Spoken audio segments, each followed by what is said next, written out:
The betrayal was swift, cruel, and final. Darius had trusted the one person he thought he could rely on. Lucas's cold, unforgiving words still echoed in his ears. The monarchy had fallen, but so had the last remnants of his faith in everything he had fought for. The crown was his, but the kingdom it ruled was not. Now, with the rebels rising and the world changing, Darius realized the hardest battle was ahead. Not for power, but for control over his own soul. He couldn't undo the damage. He could only rebuild. But how could he lead a kingdom when he wasn't sure he knew who he was anymore?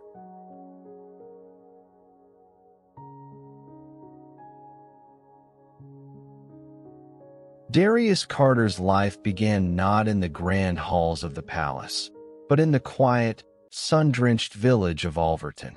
His family was neither rich nor powerful, yet they held something far more valuable: integrity. His father, a skilled blacksmith, hammered iron with hands that had long since been scarred by years of labor. His mother, a healer, had an unspoken connection with the earth, knowing the healing properties of every herb, flower, and root. They lived simply, but there was pride in that simplicity. As a child, Darius never seemed to fit the mold. He wasn't content to sit idly, tending to the meager crops or tending to the forge. He had dreams that reached beyond the horizon, beyond the hills that boxed in the village. He wanted to serve something greater, something grand, like the noble figures he read about in the books that his mother managed to scrounge together. He knew, even then, that he was meant for more. His ambition was the only thing that could lift him from the humdrum life of a village boy. When Darius was 18, he left Alverton. The world beyond the hills awaited him. The capital city, Idris, loomed large in his mind, a place of endless opportunity and, to his youthful mind, pure ambition. He knew that in Idris, he could find his place among the elite. He was determined to prove himself worthy of that life, one that seemed so far from his humble origins. In the heart of Idris, Darius found work at the palace, first as a messenger, then as an aide to one of the lower ministers. His sharp mind and unwavering drive quickly earned the attention of those in power. Within a decade, Darius had climbed the ranks to become a trusted advisor to King Idris, the ruler of the kingdom. He was no longer the village boy, but a man of influence. His every word carried weight, and his loyalty to the crown was unquestionable. Yet, for all his success, there was a quiet emptiness inside him. Darius had become a cog in the machine that was the kingdom, a machine that, despite its surface of grandeur, seemed to operate on principles he had never fully agreed with. He began to hear whispers in the corridors, rumors of corruption, of blood-stained hands hidden behind the velvet curtains. The king's closest advisors were not men of honor. They were calculating, cruel, driven by power and greed. And Darius? He was one of them. For the first time, doubt crept into his mind, like a shadow that he couldn't quite shake off. Despite his growing concerns, Darius remained loyal. He had built everything he had on the idea that the kingdom was worthy of protection, that the crown, despite its flaws, was a beacon of order in a world threatened by chaos. But there was a gnawing feeling, a sense that something was wrong. He told himself that it was just his imagination, that his place at court was a matter of duty, not blind allegiance. But as the months wore on, the cracks in the kingdom's facade grew wider. Darius found himself questioning the very foundation of his life. The same men who had once been his mentors, who had taught him the value of loyalty and honor, were now the ones who seemed willing to sacrifice everything for power. The line between friend and foe blurred in a way that Darius could never have imagined. As the sun set over the gleaming spires of Alaris, Darius stood at the edge of the balcony, staring out over the kingdom.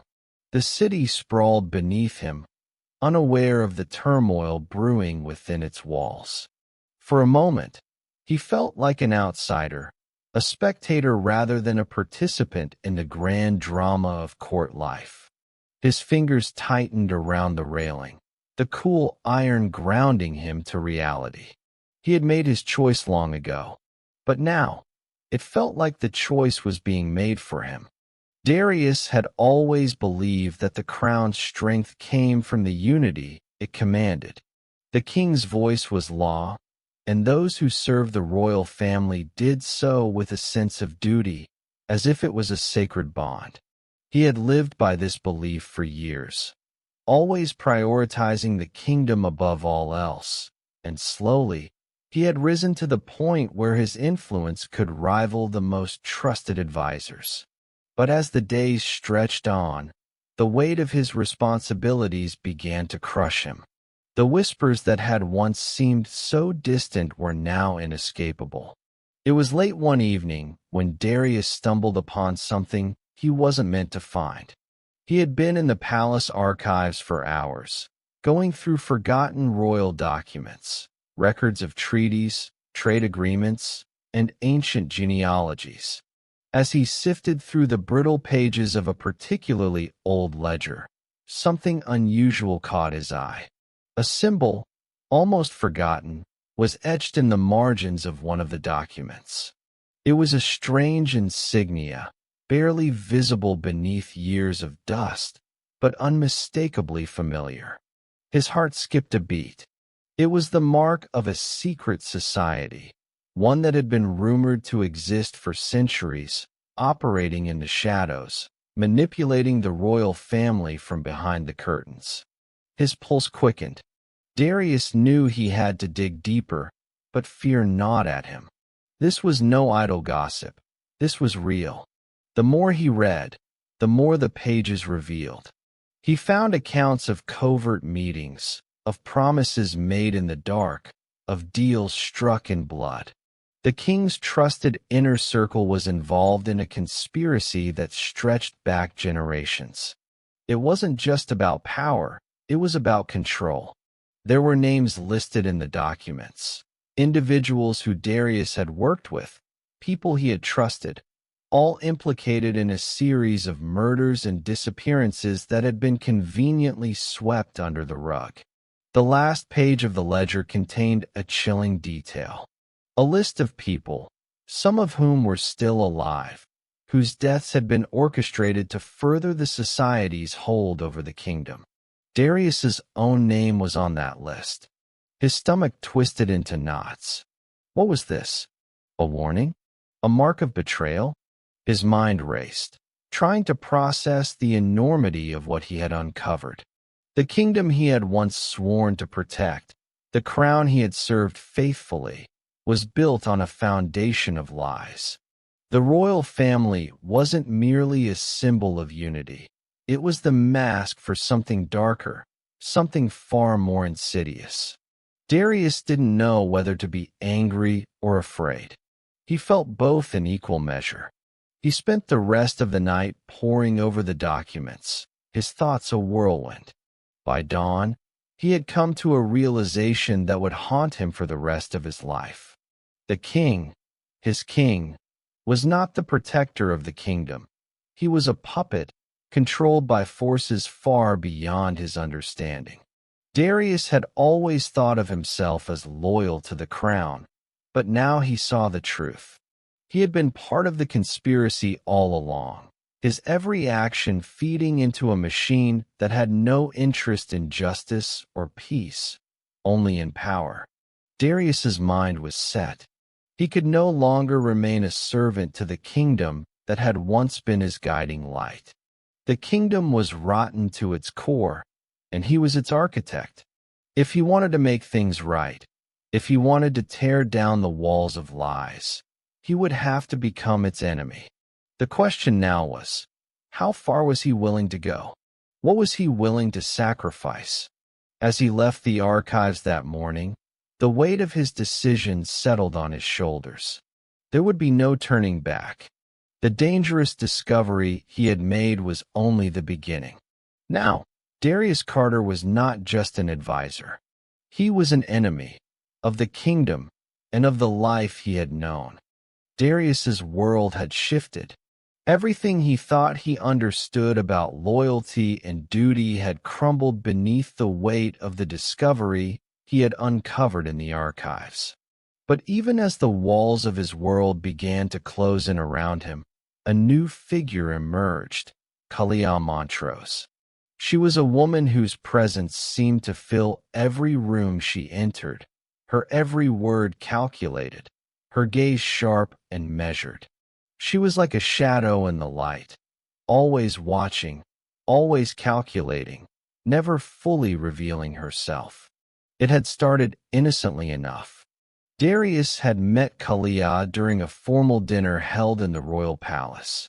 She was an ambassador from a neighboring kingdom, sent to discuss trade agreements and alliances. But there was something in her eyes that told Darius she wasn't just a diplomat.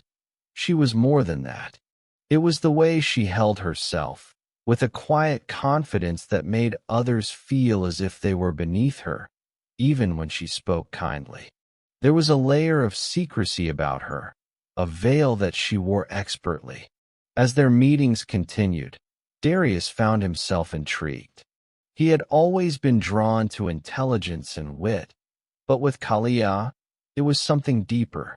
She seemed to know everything, and yet nothing at all. There were times when he would catch her watching him from across the room, as if she could see into his soul, and he would quickly avert his gaze, unsettled by the intensity in her eyes. One evening, as the two of them walked through the palace gardens, their conversation drifted away from politics and alliances and into more personal matters. Darius found himself confiding in her in a way he hadn't with anyone else. He spoke of his doubts, his growing disillusionment with the kingdom and its royal family, and the realization that he had been blind to the truth for so long. Kalya listened intently, never interrupting, only nodding as if she understood. "I've seen the same things," she said softly, her voice carrying a note of sympathy that felt almost too genuine. "You're not the only one who's caught in this web. But not all webs are meant to trap us. Some are meant to help us escape." Darius looked at her, his brows furrowing in confusion. "Escape?" Kalya's lips curled into a faint smile. "You don't have to do this alone. There are others who feel the same way you do.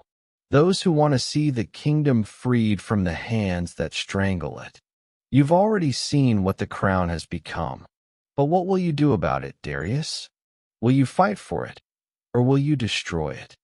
Her words were not a plea. They were an invitation. But it was an invitation wrapped in mystery, one that he couldn't quite understand. He wanted to believe her, to trust that she was offering him a way out, a way to right the wrongs that had been done. But something about her didn't sit right.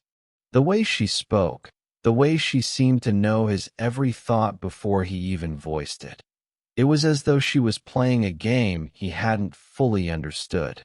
And yet, there was a part of him that couldn't resist the pull.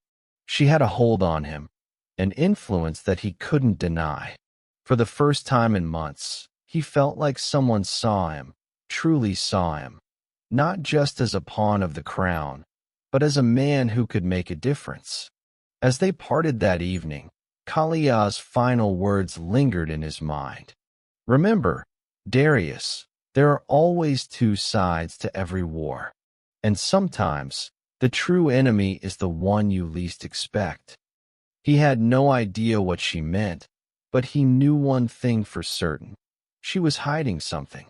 The question was, could he trust her, or was he stepping deeper into a trap that would only bind him further to the very system he was trying to tear down. As he watched her walk away, the unease in his chest grew. Was Kalya truly an ally, or was she another player in the game, manipulating him as she had likely done with so many others? The following days were a blur for Darius. The more he thought about Kalya, the more the knot in his stomach tightened. There was something dangerous about her, a force he couldn't deny. At times, he believed that she might be his only ally, the only one who understood the darkness lurking within the kingdom. Yet, every instinct told him to tread carefully.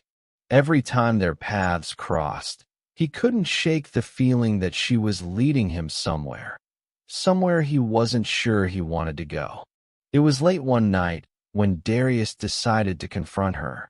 The palace was quiet, its usual bustle stilled by the weight of the ongoing political games. Kalya was alone in her chambers, reading over documents that seemed inconspicuous at first glance, yet something in her demeanor made them feel heavy with meaning. "Kalya," Darius's voice cut through the silence. She looked up, her eyes catching his with an intensity that made him feel vulnerable. "You've been avoiding me, Darius," she said, her voice smooth, almost too calm. "I thought you would be eager to discuss the next step." He stepped closer, his hands clenched at his sides. "I've been thinking. Too much thinking, I suppose. You've made your intentions clear, but I still don't know where your true loyalties lie. I need to know, Kalya, are you using me?" She set the documents down, her expression unreadable. For a moment, Darius saw a flicker of something in her eyes, something darker, sharper than the calm mask she usually wore. "Using you," she repeated, her lips curling into a faint smile. "Oh, Darius, don't be so dramatic. I've been honest with you from the start. I've never hidden who I am or what I want." His heart pounded. "Then tell me, what do you want? What are you really after?" For the briefest moment, Kalya's gaze softened. She stood, walking toward him slowly, her movements deliberate, as though she was savoring every second of this moment. "I want the kingdom to change," she said, her voice low and filled with an emotion he couldn't place. "I want to see it freed from the corruption that has festered for centuries. But I can't do it alone. I need someone with your influence, Darius. Someone with access to the king. Together, we can pull the strings and set the kingdom right." Darius's mind raced. For a fleeting moment, the vision she painted seemed noble, even righteous. But the unease in his chest only grew. This wasn't just about exposing corruption. It was about something far deeper, far more personal. He had already made the decision to expose the lies that held the kingdom together, but he hadn't anticipated being manipulated into playing a larger role in the game. "I've seen the truth," Darius said, his voice trembling with a mixture of anger and fear. "You're just as much a part of this system as everyone else. You're not trying to destroy it. You're trying to take control of it." Kalya's smile faltered for just a fraction of a second before it returned, colder this time. "Ah, Darius, so you see through it. You're not as naive as I thought." The words hit him like a physical blow. Naive. He had been naive. He had believed in her, trusted her, thinking that she shared his desire for justice. But now, the truth was undeniable. She was no ally. She had never been. "You were never on my side," Darius whispered, his voice raw with betrayal. "This was all a game to you. I was just another piece to move." Kalya didn't reply immediately. Instead, she simply nodded, as though she had known this moment would come. She walked past him, her fingers brushing his arm as she did. Her touch sent a chill down his spine. "You were never supposed to know the truth, Darius. But you will. And when you do, you'll understand." Before he could react, she was gone, vanishing into the shadows, leaving him standing alone in the dimly lit room, the weight of her words hanging heavily in the air. It wasn't just the betrayal that struck him. It was the realization that everything he had fought for, everything he had believed in, was now shattered. Kalya was just another player in the game, a puppet master who had used him to further her own ends. And in that moment, Darius realized that his fight for the kingdom's future was no longer a simple battle of right versus wrong. It was a battle for his own soul. Darius stood motionless, the echoes of Kalya's words ringing in his mind like an unforgiving drumbeat. Her betrayal stung, but it was the realization of how deeply he had been manipulated that truly shook him. She was no different than the people he had once trusted, the ones he had fought to protect the kingdom from. Kalya wasn't an ally. She was just another player in a game of power, using him as a pawn to further her own goals. And now, standing in the wake of that realization, Darius felt the full weight of the Empire's darkness press down on him. But even as the bitter taste of betrayal settled in his mouth, Darius knew that he couldn't retreat. There was too much at stake now. He had already opened the door to the truth, and there was no turning back. The kingdom, for all its grandeur, was built on lies, and he couldn't sit idly by while it continued to crush those who lived under its shadow. It was the middle of the night when Darius decided to confront his most trusted friend, Lucas Hampton. Lucas had been his confidant since their days as young men at court. Together, they had navigated the treacherous waters of palace politics, always backing each other up. Lucas was more than a friend. He was family, a man Darius had believed would stand by him no matter what. Darius found Lucas in the study, as he had expected. Lucas, tall and broad-shouldered, was staring out the window, a glass of wine in his hand. His posture was tense, as if he had been waiting for Darius. "You knew," Darius said, his voice low but filled with the anger he could no longer suppress. Lucas didn't turn around immediately, but his shoulders tensed. "Knew what?" Lucas replied, his voice calm but tinged with uncertainty. He finally turned to face Darius, his gaze steady but filled with a subtle flicker of guilt. "The truth," Darius spat. "About the king. About the society. You've been a part of this system of lies." Lucas remained silent for a moment, his eyes flickering to the glass of wine in his hand. He set it down carefully, his face hardening. "What are you talking about? You've lost your mind, Darius. The king has always been the protector of the realm. You know that. Don't lie to me, Lucas," Darius said, his voice sharp. "I know about the murders. I know about the deals. The corruption runs deeper than you think. And you've been in the thick of it, haven't you?" Lucas looked away, his jaw tightening as he struggled to hide his emotions. For a moment, the mask slipped, and Darius saw the truth in his eyes, the guilt, the shame, the knowledge that he had known all along and done nothing. "I didn't have a choice," Lucas muttered, almost too quietly for Darius to hear. "We don't have the luxury of choices, not in this world. You think you can just walk away from all this, but you can't. We've been living in this system for too long. You're a fool if you think you can just tear it all down." Darius's heart clenched. This wasn't the Lucas he had known. The Lucas who had once dreamed of a better kingdom. The Lucas who had stood beside him, believing that they could change things for the better.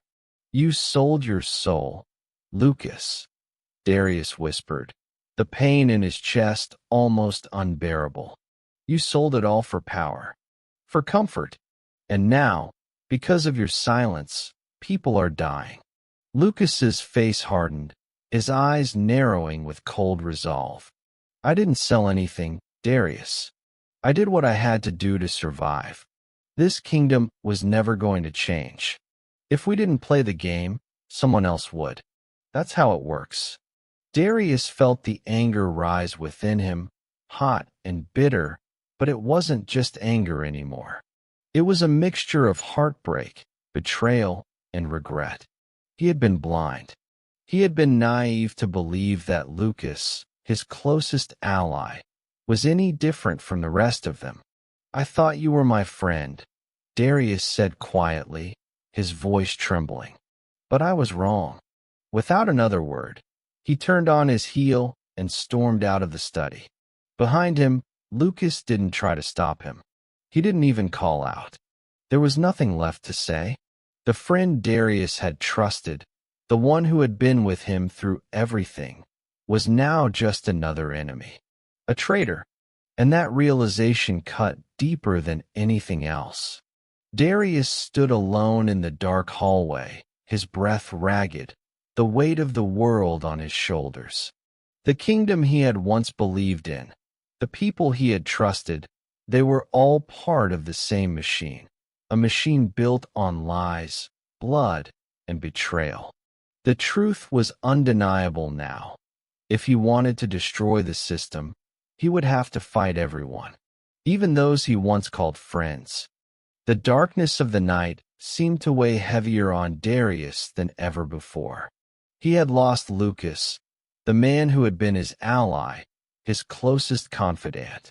He had realized that even the people he thought he could trust were nothing more than players in a game, far more dangerous than he had imagined. His world, once so clearly defined by duty and loyalty, was now shattered, replaced by uncertainty and betrayal. Yet, even in the wake of his personal losses, there was something stirring within him. He had seen too much, learned too much to simply sit idly by. The kingdom was on the brink of collapse, and Darius knew that it was no longer a matter of serving the crown or following the law. The kingdom had to be liberated, torn from the hands of those who had poisoned it with their greed and manipulation. But how could one man, even one as influential as he, hope to topple a system so entrenched in power? As the days passed, Darius began seeking out the whispers of rebellion that had long existed in the shadows of the kingdom. There were those who had always resisted the tyranny of the royal family, people who had been silenced, oppressed, and forgotten. These were not the wealthy and powerful. They were the poor, the oppressed, the outcasts, people who had been crushed beneath the weight of the monarchy's iron fist. He met with the leaders of these underground movements in secret, using his position at court to gather information, to learn the movements and strategies of the resistance. It was a dangerous game, one where trust was fleeting and every step could be his last. But Darius had no choice. He could not turn back now. In the hidden alleys of the city, in the abandoned chambers beneath the castle, Darius met with men and women who were willing to risk everything to bring down the monarchy. They were tired of watching their families starve while the royal family dined in luxury. They were tired of seeing their children drafted into wars they had no part in, wars that enriched the crown at the expense of their lives. And above all, they were tired of being invisible, forgotten, silenced. One particular night, Darius met a man named Yerick, a former soldier who had once fought for the crown but had been abandoned by it when he was no longer useful. Yerick had been an officer, high-ranking and respected, but when the war had ended, when the soldiers were no longer needed, the kingdom had discarded them. He had seen the horrors of war, the waste of life, and the way the crown had used the men like pawns in a game of politics. How do we fight something this large? Darius had asked, his voice strained with the weight of the question. Yerick looked at him, his eyes cold but determined. We start small. We make them see that they can't control us anymore. We don't need an army, Darius. We need the people. We need the ones who are already angry, already ready to rise up. It was the first time Darius had heard hope in someone's voice since his discovery in the archives. Jarek's words resonated with him, as if a spark had ignited inside of him, lighting a fire that he had thought was dead. Maybe this was the beginning. Maybe this was the key to all the questions that had been haunting him. In the days that followed, Darius worked in the shadows. He met with more rebels, each of them bringing with them new knowledge, new plans, new connections. The whispers of rebellion were growing louder. The people, once too afraid to speak out, were beginning to find their voices. A small seed of revolution had been planted, and it was starting to grow. But it wasn't without its cost. Darius could feel the walls closing in around him. Every meeting, every whisper, every passing moment was fraught with danger. The kingdom's eyes were everywhere, and one misstep could cost him everything. The king's spies were relentless, always watching, always waiting for someone to slip up. And Darius knew that he had no time to waste. If the rebellion was to succeed, it had to be swift. It had to be calculated. As Darius sat alone that night, contemplating everything he had learned and everyone he had met, he understood the true cost of what he was about to do. He was no longer a servant of the crown. He was a revolutionary, a man who had crossed the line between loyalty and betrayal. And in that moment, he made a vow. He would not stop until the kingdom was free. He would not rest until the people had their voice. The road ahead was dangerous, and the odds were stacked against him. But Darius was no longer the man he had been. The kingdom he had once served had already failed him. Now, he would be the one to bring about its end. The days bled into weeks, and with each passing hour, Darius's resolve grew stronger. He had stepped fully into the shadows, walking a path that was darker and more treacherous than he had ever imagined. Each whisper of rebellion he heard fed the growing fire inside him, but each step he took also brought him closer to a truth that would shake him to his core. The movement, once fragmented and disorganized, began to take shape. Leaders emerged from the cracks of the city, men and women who had suffered at the hands of the monarchy, who had lost everything to the kingdom's insatiable greed. They had the knowledge and the will to fight back, but they lacked the resources, the infrastructure, and the one thing Darius had in abundance: influence. It was his connections in the court, his access to the kingdom's most intimate secrets, that gave the rebellion a fighting chance. He had become the bridge between the oppressed people and the power they needed to topple the monarchy. However, with that bridge came risk. Darius had to be cautious in everything he did. The palace's spies were everywhere, and the slightest slip-up could expose him. Every document he read, every conversation he had, was a potential trap. But the danger didn't stop there.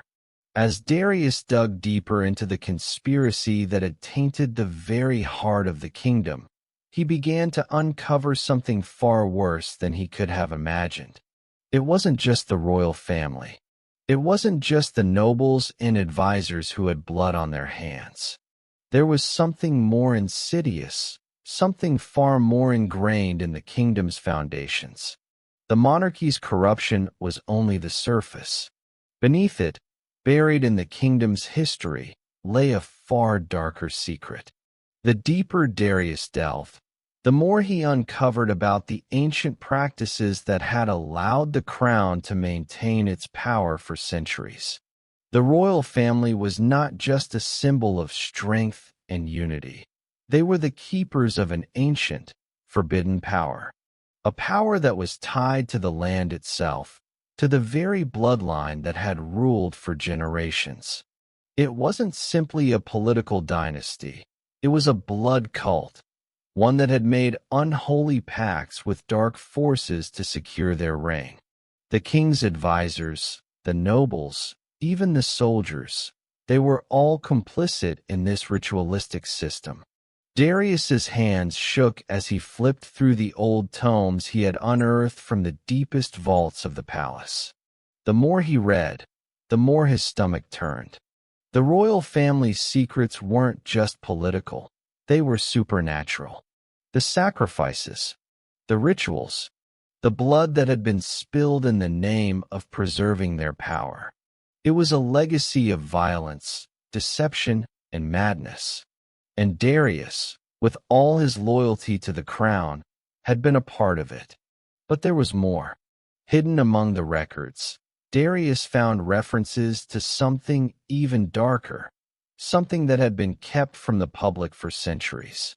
A prophecy that spoke of a blood heir who would destroy the kingdom's foundations. Someone who was both of the royal bloodline and of a different lineage entirely. Darius's heart pounded as he read the words, his mind racing. Could this be referring to him? His bloodline, his origins, had always been a mystery. He had known his mother's side, but his father's had been a shadow. Was there something about his family that made him the one the prophecy spoke of? Was he destined to bring about the kingdom's collapse? The thought made his skin crawl. He had always believed in his purpose, to serve the crown, to protect the kingdom. But now, it seemed as though his very existence had been tied to a force he didn't understand. A force that could either bring the kingdom to ruin or offer him the power to reshape it. As he sat alone in the dimly lit chamber, the weight of the discovery settled over him. The rebellion wasn't just about toppling the monarchy. It was about breaking a cycle that had existed for centuries. It was about freeing the kingdom from a curse that had been placed upon it long before Darius had ever entered the picture. But what was he willing to do with this knowledge? What sacrifices would he have to make to free the kingdom and himself from the grip of this ancient, twisted power? For the first time, Darius questioned his own role in all of this. Was he the key to ending the monarchy, or was he destined to become its most dangerous weapon? The discovery of the royal family's dark secret was enough to drive anyone to madness. Darius had always believed that truth, no matter how painful, would set him free. But this truth, this revelation of the blood cult, the dark forces that had sustained the monarchy for centuries, left him questioning everything. His world was no longer what it had seemed. The very foundations of the kingdom were built on blood and lies. And if he wanted to destroy that foundation, he knew he could not do it alone. The rebellion, small and fragmented as it was, needed more than just the passion of those who had suffered. It needed power, resources, influence, and access to the levers of the kingdom that could bring it down from within. And so, Darius knew that he had to make an alliance, one that would carry risks and consequences he had yet to fully comprehend. That's when he turned to the one place he had sworn never to enter, the court of the rival kingdom of Celeria. Celeria was a neighboring realm, one that had always eyed the throne of Darius's kingdom with envious eyes. Their ruler, King Idris, was a man whose ambitions stretched beyond the borders of his own land. He had long desired to annex Darius's kingdom, seeing its wealth and resources as a prize he could claim for his own. But there was more to Idris's ambitions than just conquest. Celeria's throne was a seat of power built on ruthless cunning, and Darius knew that while Idris was a threat, he was also someone who might be willing to help in exchange for a promise. The first meeting with King Idris was arranged under the cover of night, in a discreet chamber within the palace, far from prying eyes. Darius had prepared himself for this moment, mentally, physically, and emotionally. He had spent days considering his words, knowing that one wrong move could destroy everything he had worked for. But as he walked into the dimly lit room, where Idris sat at a large table adorned with maps of the kingdom, something in his gut told him that this alliance would not be as simple as it seemed. King Idris was a man in his prime, tall, dark-eyed, with a gaze that could strip a man to his core. His sharp features were framed by a dark beard, and his presence in the room was undeniable. As Darius approached, Idris did not rise to greet him. Instead, he gestured to the seat across from him. "Please," Idris said, his voice smooth, "sit. Let us talk about how we might be of use to one another." Darius sat, his eyes never leaving the king's. "You know why I'm here," he said, cutting straight to the heart of the matter. "I need your help to bring down my kingdom, to expose the lies that have been kept hidden for centuries." Idris's lips curled into a half-smile, but it wasn't warm. It was a smile that said he knew more than Darius realized. "I've heard whispers," he replied coolly. "The corruption within your kingdom is no secret. But why come to me? You know that I have my own ambitions. Celeria is not a charity. What would you offer me in return for my assistance?" Darius's stomach tightened. He had anticipated the question, but hearing it out loud still made the weight of his choices feel all too real. "I offer you the throne," he said, his voice steady. "When the dust settles, when the monarchy falls, I will step aside. The throne of my kingdom will be yours." Idris studied him for a long moment, his eyes glinting with amusement. "You would give up your birthright so easily?" he asked, as though toying with him. "I would," Darius said without hesitation. "The kingdom is nothing more than a gilded cage, and I have seen enough blood spilled for the crown to last a lifetime. I will not be its pawn any longer." The king leaned back, his fingers drumming thoughtfully on the table.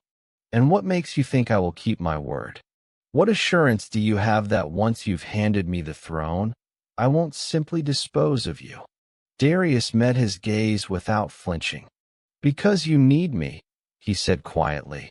"Without my influence, without the information I have, your conquest would be doomed from the start. I am the key to unlocking the rebellion, to bringing down the royal family from within. But in exchange, I need you to help me dismantle the very system that has corrupted my kingdom." Idris laughed, the sound rich with irony. "Ah, so you think we're in this together, do you? Very well, Darius.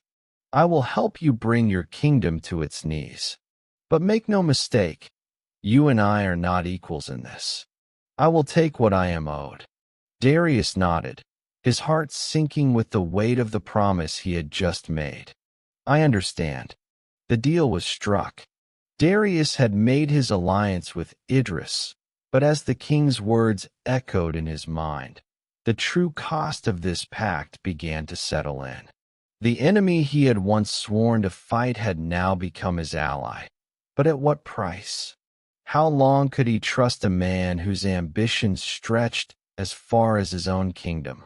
And when the dust finally settled, would Darius's role in this rebellion be one of victory, or simply another footnote in the king's long history of conquests? As he left the chamber that night, Darius knew one thing for sure. The road ahead was more treacherous than ever. He had taken a step into the unknown, and there was no turning back. The alliance with King Idris had set a dangerous course, one that Darius knew would demand everything from him: his loyalty, his soul, and perhaps even his life. The weight of his decisions hung over him like a shadow as he navigated the treacherous waters of his own kingdom's impending collapse. But with the support of Idris, Darius could feel the rebellion gaining momentum. Whispers spread through the streets, fueling the fire of unrest. Every day, more people joined the cause, more secrets were uncovered, and more allies turned into enemies. As Darius continued to work from within the palace, his trust in the people around him began to erode. He had made peace with the fact that he was no longer the man he once was. He had become something else, a man caught between two worlds, his soul torn between loyalty to his people and the bitter necessity of his pact with Idris. Every choice now carried weight, and every lie he told, every secret he kept, made the cost of his rebellion higher. His meetings with Idris grew more frequent, more intense. The king's hunger for power was unrelenting, and Darius felt himself slipping further into a world where moral lines blurred, where the truth he sought to uncover seemed to lose its meaning. It was in one of these meetings that Idris revealed his true intentions. "You know, Darius," Idris said, leaning across the table in a dimly lit room, his eyes gleaming with barely contained excitement. "The kingdom's downfall will be the making of us both. Once I take the throne, we will rule together. You will have everything you ever wanted: power, influence, a place at my side. You will finally be free." Darius clenched his fists under the table, the words gnawing at him. He had agreed to this deal out of necessity, out of desperation. But hearing it from Idris now, hearing the king speak of the throne as if it were his to take without consequence, filled Darius with a cold, bitter realization. He wasn't a liberator. He was a pawn, a tool in a much larger game. Idris didn't care about freedom for the people. He only cared about power. "I never wanted power," Darius said, his voice tight. "I wanted to destroy the corruption that has poisoned this kingdom. I wanted to free its people." Idris's smile faded, replaced by an amused, almost patronizing expression. "And you believe that's what you're doing? Freeing them?" "Darius, you're a fool if you think the people care about freedom. They care about survival. And when I take the throne, they'll survive. You'll see. This kingdom's soul is for sale, and I'll be the one who buys it." The words hit Darius like a physical blow. He had known deep down that Idris was no savior. But hearing the truth spoken so plainly, so coldly, shattered the illusion he had been clinging to. Idris didn't want to end the corruption. He wanted to control it, to bend it to his will. And Darius, for all his ideals, had been foolish enough to think he could bring about change by allying himself with this man. Darius stood abruptly, his chair scraping against the floor. "You're no better than the monarchy you claim to despise." Idris's eyes darkened. "You've made a deal, Darius. Don't forget that. You don't get to change the terms now." As Darius left the room, his mind raced. He had thought he was playing the game, that he was using Idris to dismantle the kingdom's rotten core. But now, he understood that he was just as much a prisoner in this game as the people he sought to free. The truth he had uncovered about the royal family's blood-cursed reign was only the beginning. The rebellion, once so pure in his mind, had been tainted by his own choices. The price of truth, it seemed, was higher than he had ever imagined. The next day, Darius walked through the streets of Alaris, his mind swirling with thoughts of betrayal, power, and the sacrifices he had made. The city that had once felt like home now seemed foreign to him. The people, the ones he had once sworn to protect, were nothing more than pawns in a game of power that he had unwittingly joined. He had to make a choice, one final, irrevocable decision. The rebellion couldn't continue down this path. If he stayed with Idris, he would become just another tyrant, another part of the very system he had fought against.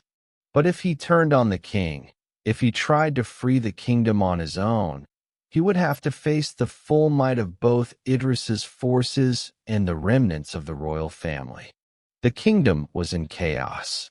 The rebellion was growing, but so was the danger. And Darius knew, with a sickening certainty, that the cost of his next move would be more than just his soul. It would be the future of the kingdom itself. Darius stood at the edge of the palace balcony, staring out over the sprawling city of Alaris as the sun began to set. The city below him looked serene, beautiful even, but he knew better. Beneath the golden towers, the marble streets, and the laughter of the people, corruption festered like a disease. The same disease that had poisoned the monarchy for centuries. And now, as he gazed over the kingdom he had once sworn to serve, Darius understood that it wasn't just the royal family that had to fall. It was the entire system. He had spent so much of his life within these walls, blinded by loyalty, by the idea that his service to the crown could bring about good. But the truth was undeniable now. The kingdom was built on lies, on bloodshed, and it had only survived because the people were too afraid to see it for what it was. And now the rebellion had begun. The people were waking up, their voices rising in unison.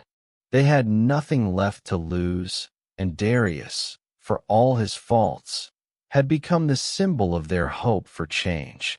The movement he had sparked was growing, quickly and dangerously, and the palace was running out of time.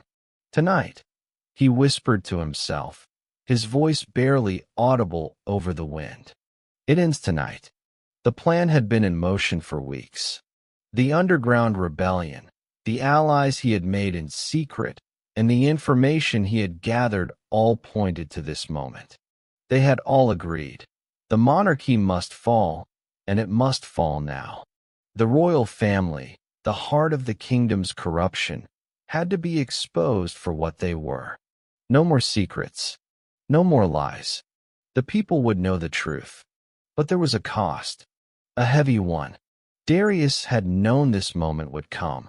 He had known that once the truth was revealed, there would be no turning back.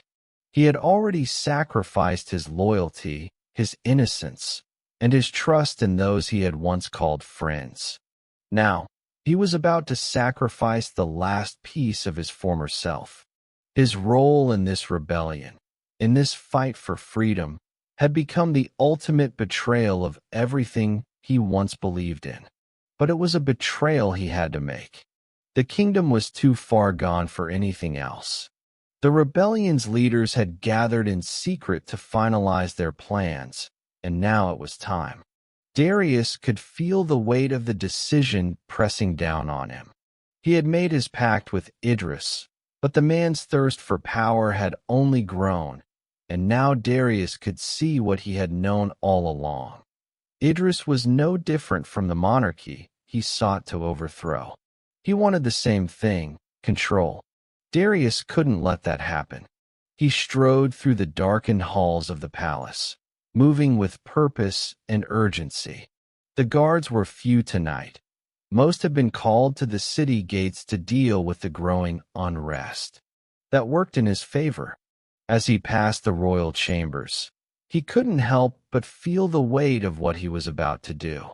The king, the queen, the crown, everything had been a lie. They were not the rulers of this land. They were parasites. And tonight, Darius would expose them for the frauds they were. He reached the heart of the palace, the throne room.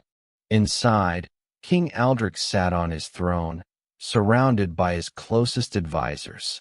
The flickering light from the torches cast shadows over his face, making him look even more imposing, even more dangerous than he truly was.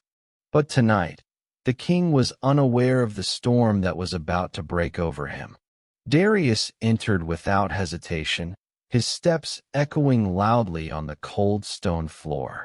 The king turned his head slowly, surprised to see Darius standing there, alone. "What is this?" the king asked, his voice full of authority. What are you doing here, Darius? Darius's eyes locked with the king's, his jaw set in determination. I'm here to end this. To end you. The room fell silent as the words hung in the air. The king's expression shifted from surprise to anger, his lips curling into a sneer. You dare? King Aldrich rose from his throne, his hands clenched into fists. You've been a loyal servant, Darius, a trusted advisor. And this is how you repay me? By turning against the crown? Darius's heart pounded in his chest, but he didn't flinch. I didn't turn against the crown, Aldrich. I turned against the lies that have kept this kingdom in chains. The people deserve better. You deserve to be exposed for the monster you are. A wave of whispers broke out among the king's advisors, but Darius wasn't looking at them. His focus was entirely on the king. I've seen the documents, Darius continued. I've read the prophecies, the blood rituals, the sacrifices. I know the truth. You're not a king. You're a puppet, just like the rest of them. The king's face twisted in rage. You think you can bring me down? You a traitor? The people will never follow you, Darius. They'll never believe you. They know I am their king. I've given them peace. I've given them everything. No, Aldrich, Darius said softly, his voice cold. You've given them nothing but lies, and I will make sure the world knows it. With that, Darius stepped back, signaling to the rebels who had infiltrated the palace. The doors to the throne room burst open, and the first wave of resistance poured in, led by Yarek, the former soldier turned leader. The truth was no longer a secret, and the fall of the monarchy had begun. As the chaos erupted, Darius took a final look at the throne, the symbol of all the pain and suffering he had fought against. Tonight, it would fall. The House of Lies was coming down. The throne room had descended into chaos. Guards rushed to protect their king, but Darius could see it in their eyes, fear. They weren't defending a monarch. They were defending a lie, one that had lived for centuries, fed by the blood of the kingdom's people. The rebellion had come with a vengeance, and it was clear that the kingdom's fragile foundation was on the brink of collapse. Darius stood at the edge of the room, watching as his comrades fought to overthrow the system that had enslaved so many. The sound of metal clashing, the cries of battle, the thundering footsteps, it all felt surreal, like a dream he couldn't wake from. He had imagined this moment countless times, but now that it was here, it was nothing like he had expected. The bitter taste of betrayal lingered in his mouth. His hands, once so sure in their loyalty to the crown, now felt stained with the weight of his decisions. You've made your choice, a voice called out behind him. Darius turned to see Lucas standing in the doorway, his eyes wild with confusion and anger. Lucas, his closest friend, the man he had shared every triumph and loss with, was now an enemy. The very man Darius had once trusted without question now stood as a threat to everything he was fighting for. Lucas's sword was drawn, his posture defensive, yet there was something broken in his eyes, a shadow of the man he had once been. You betray everything we fought for, Lucas continued, his voice cracking with emotion. You're no better than the monsters you sought to destroy. Darius felt a pang of guilt in his chest, but he held his ground. He had never wanted this confrontation, never wanted to be at odds with Lucas. But now, there was no other way. I didn't betray anything, Lucas, Darius replied, his voice calm but firm. The kingdom was never what we thought it was. You know that as well as I do. The crown, Aldrich, was never going to change. It's built on blood, built on lies. Lucas's eyes hardened, and he took a step forward. You're a fool. You think you can just tear everything down and rebuild it? You're no savior, Darius. You're just a man who's lost everything and is too desperate to see the truth. The people will never follow you. They're fighting for their lives, not for some idealistic dream of freedom. Darius took a deep breath, trying to steady himself. He understood the anger in Lucas's words. They were friends, comrades in arms, bound by shared experiences. But the world had changed, and their paths had diverged. Lucas could not see what Darius now understood, that the rebellion was not just about power or vengeance. It was about freeing the kingdom from the chains that had bound it for centuries. I don't need them to follow me, Darius said softly, his eyes never leaving Lucas's. I need them to see the truth, to understand that the kingdom they serve is a lie. I can't stand by and watch it destroy them any longer. Lucas shook his head, stepping back as if the weight of Darius's words had struck him physically. Then you've already lost, he whispered, his voice full of regret. Because once this rebellion is over, once you've torn it all down, there will be nothing left. No king, no order, no justice. Just chaos. Darius's chest tightened. Sometimes you have to burn the old to make way for something new. Lucas raised his sword, and Darius knew this was it, the final moment of truth. One of them would have to fall. But Darius wasn't sure if it would be Lucas or himself. You don't understand, Lucas muttered, his sword shaking in his hand. You think this is the only way? You think this will save us? You'll ruin everything. All the blood we've shed. What will it mean if we tear down everything without building something better? Darius's heart ached. I don't know what the future holds, but I can't live with the lies anymore, and I won't let anyone else die for them. There was a long silence as the weight of their choices hung in the air, heavy and suffocating. Lucas's sword remained raised, his eyes filled with conflict, but Darius could see the truth in them, a deep, undeniable fear. Lucas wasn't fighting for the kingdom anymore. He was fighting to protect his own beliefs, his own sense of loyalty. But Darius had already made his choice. I'm sorry, Lucas, Darius whispered. And before Lucas could react, Darius lunged forward, knocking the sword from his hands. The force of the motion sent them both crashing to the floor, a tangle of limbs and emotion. For a long moment, neither of them moved, the sound of the battle raging around them distant and fading. When Darius finally stood, he extended a hand to Lucas. You don't have to do this, he said, his voice rough. There's still time to walk away from this. We can fight for something better together. Lucas looked up at him, his face a mixture of anger, confusion, and hurt. He hesitated, his eyes flickering to the chaos in the throne room and then back to Darius. You've made your choice, Lucas finally said, his voice cold. And so have I. With that, Lucas stepped back, turning away from Darius, and walked out of the room, leaving him standing alone. Darius watched him go, a heaviness in his heart. He had lost Lucas, not just as a friend, but as a piece of the life he once knew. The rebellion, the fight for truth, had cost him more than he had ever imagined. But there was no going back now. The kingdom was falling, and in its ashes, Darius could only hope that something better would rise. Darius stood amidst the chaos, the throne room a swirling mass of rebels, guards, and courtiers, each caught in the sudden, unrelenting storm. The once glorious hall, with its gilded walls and towering pillars, now seemed like a tomb, a monument to a kingdom crumbling under its own weight.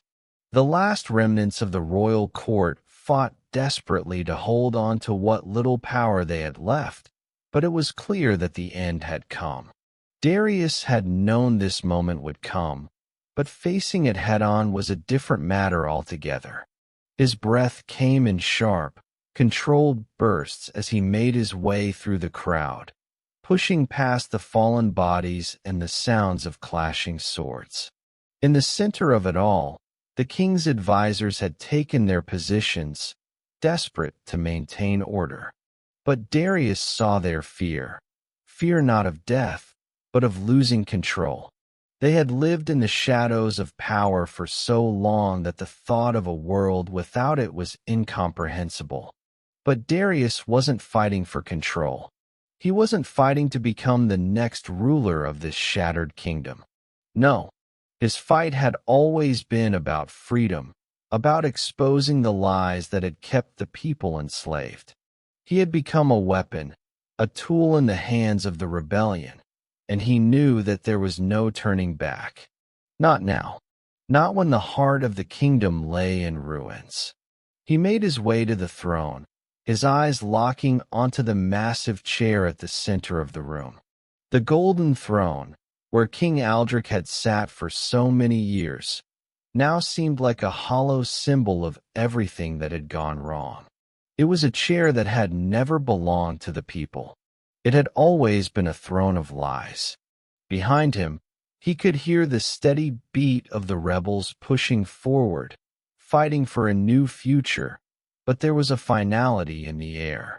This battle would determine everything. The king, the last vestiges of the royal family, and the corrupt court had to be exposed for what they were.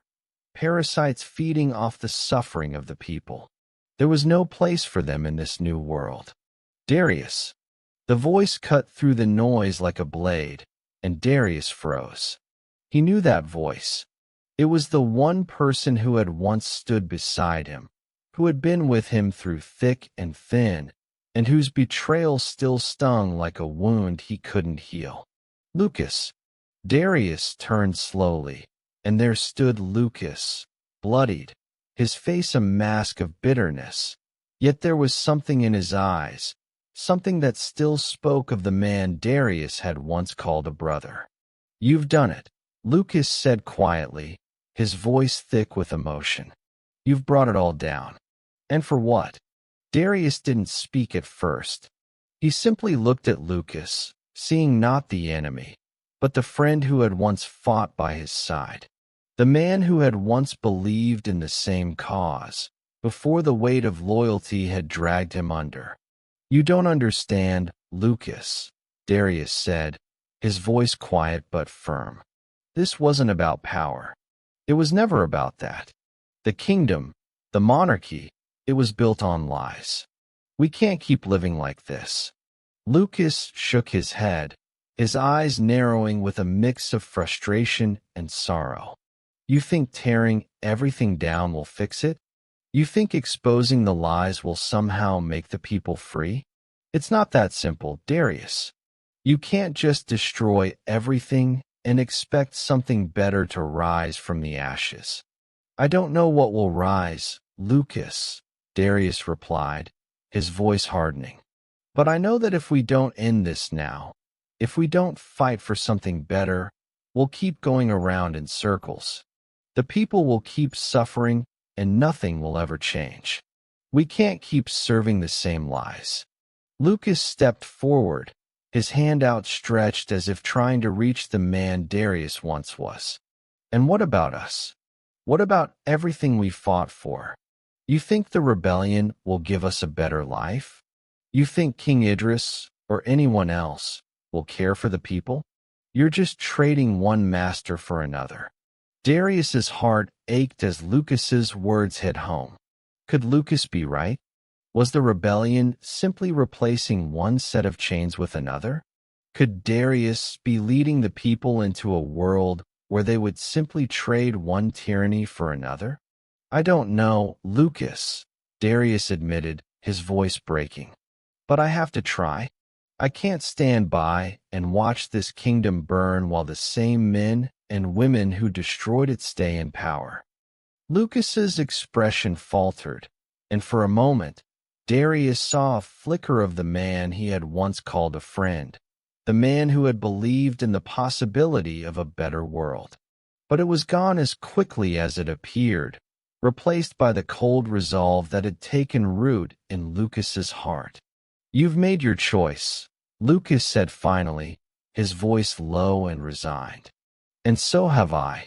With that, Lucas turned and walked away, disappearing into the chaos of the throne room. Darius watched him go, his heart heavy with the weight of everything that had been lost. The battle raged on around him, but Darius's mind was elsewhere, lost in the question that had haunted him since the rebellion had begun. Was this really the answer? Was tearing down the monarchy, exposing the lies, worth the price of everything he had sacrificed?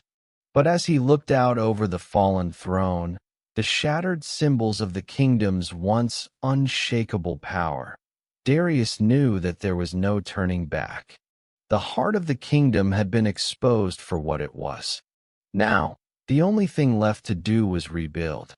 The battle had raged on for hours, the flickering torchlight casting long shadows across the palace halls. Darius had seen countless bodies, both rebel and royal, fall to the ground in this fight. The walls that had once stood as a symbol of the kingdom's strength now echoed with the sound of destruction, the crumbling foundation of a system built on centuries of bloodshed. The rebellion had claimed victory, but victory had never felt so hollow. Darius stood at the heart of the chaos, the weight of everything he had done bearing down on him. His hands, stained with the blood of men he had once called comrades, trembled as he surveyed the destruction. The palace was in ruins, the once grand rooms now littered with bodies, debris, and the remnants of a monarchy that had fallen from grace. It was over. The royal family had been dethroned, the secrets exposed, the lies laid bare. Yet, Darius couldn't shake the feeling that something was still missing. The people, the ones he had fought for, had seen the truth. They had risen up. But as he looked out over the faces of the rebels, he knew the real fight had just begun. The old regime was gone, but what would replace it? What was he fighting for now? For the first time, Darius felt the full weight of the power he had taken on. He had destroyed a kingdom to free it, but now he was left standing among the ashes. Power, he realized, wasn't something that could simply be claimed. It was a burden, a responsibility, and with it came consequences. The next morning, Darius stood before the remnants of the throne room, the seat of power that had once been the symbol of everything he had despised. He felt no triumph, no sense of accomplishment. There was only a gnawing emptiness inside him. The people had risen, yes. They had fought for a better future. But what now? What came after the fall of a kingdom? As Darius walked through the ruins of the palace, he came across Yerrick, the former soldier who had helped lead the rebellion. Yerrick was standing in front of what had once been the royal council chambers, his eyes scanning the wreckage. "It's done," Darius said, his voice hoarse. "The kingdom's fallen. But what now? What do we do with all this?" Yerrick turned to face him, his expression unreadable. "Now, we rebuild," he said simply. "The monarchy is gone, but the system remains. The people are free, but they need something to guide them. They need leadership. They need structure." Darius nodded slowly. "But what if we can't give them that? What if we're just replacing one tyranny with another?" Jarek's eyes softened. "You can't fix everything, Darius. But you can try. You've seen what happens when power is left unchecked. The king, the nobles, they were all corrupted by it. You're different. You want something better. But it's not going to be easy. And you're not going to have all the answers." The words hit Darius like a fist to the gut. He had fought for so long, driven by the belief that he was fighting for something pure, something just. But now, standing among the ruins of the old kingdom, he could see the truth. There was no purity in power. There was no easy answer. And now, it was his responsibility to ensure that the cycle of corruption did not repeat itself. "I never wanted power," Darius said quietly, more to himself than to Yerrick. "But now it's mine. The people have given it to me, and I don't know if I'm ready for it." Jarek's gaze hardened. "None of us are ready. But we don't have a choice. You're the one who's brought them this far. They're looking to you now. You have to decide what kind of kingdom we're going to build. Will it be like the one we tore down? Or will it be something better?" Darius swallowed hard, his throat tight. He had always thought that overthrowing the monarchy would be enough, that exposing the lies would be the end of it. But now, as he stood in the wreckage, he realized that it was just the beginning. The rebellion had fought for freedom, but freedom came with its own price. Power, once taken, could not be so easily relinquished. For the first time in his life, Darius understood what true leadership meant. It wasn't about ambition, about taking control for the sake of control. It was about responsibility. It was about protecting the people, ensuring they had the tools they needed to thrive, not simply survive. It was about knowing when to wield power and when to step back, to let the people have a voice in the future they would create. The weight of that responsibility crushed him, but he didn't back away. He couldn't. "I'll do it," Darius said, his voice firm. "I'll rebuild, but we'll rebuild it together. We'll give the people the power, not just the throne." Yerrick gave him a small, grim smile. "That's the only way it'll work. You can't do this alone." And so, with the weight of the kingdom's future on his shoulders, Darius stepped forward. The past had been torn down, and the future had yet to be written. But he knew one thing for sure. Whatever came next, it would be different. This time, the people would be the ones to shape their destiny. Not the crown, not the throne. And with that, Darius Carter, once a loyal servant to the crown, now became the architect of a new kingdom. Days passed in a blur of meetings and decisions. The rebellion was no longer just a movement. It had become a new order, a new way of life. The palace, once a symbol of power and corruption, had become the seat of a fragile new government, one that Darius now led. But despite the victories, despite the cheers of the people, a deep ache lingered within him. He had fought for the kingdom, fought for the freedom of its people. But as he sat in the chamber that had once belonged to the royal family, he realized that the cost of all this had been far more personal than he had ever anticipated. He couldn't stop thinking about Kalya. The woman who had once been his ally, his confidant, had disappeared in the chaos of the rebellion. When the palace had fallen, she was nowhere to be found. And despite everything, despite the betrayal she had inflicted on him, Darius couldn't shake the feeling that something had been left unfinished between them. It wasn't just her disappearance that haunted him. It was the way she had so easily manipulated him. She had used him, played him like a pawn in a game of politics, promising change, offering her support, all while working for her own agenda. But Darius had never felt more alive than when he was with her. Her intelligence, her ambition, it had drawn him in, had made him believe in something greater than the kingdom he had once served. She had been a symbol of everything he wanted: power, change, freedom. But in the end, she had only been another layer of deceit. Darius knew he couldn't afford to be distracted by feelings of loss or betrayal. His role in this new kingdom was too important. The people needed him to lead them, to guide them into a future they had never dared to dream of. But in the quiet moments, when the weight of his decisions settled over him, He couldn't help but wonder if he had made the right choice. As he walked through the newly restructured palace, past the banners of rebellion and the maps that outlined the new borders of the kingdom, Darius found himself standing before the old war room, a room that had once been the planning center for the kingdom's military conquests. It was now a place for strategy, for discussions of peace and reconstruction. But Darius couldn't focus on that. His thoughts drifted back to Kalya and to what had happened between them. He had to know the truth. He had to understand why she had done what she did, why she had used him, manipulated him into becoming part of her game. And so, he made a decision. He would find her, confront her, and make her explain herself.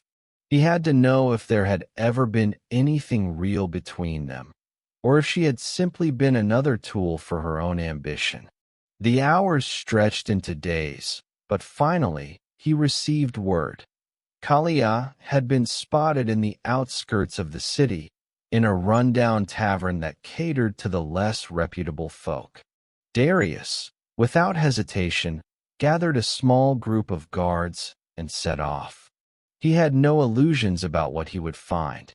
She would likely have a story, an explanation, but Darius was no longer interested in her explanations.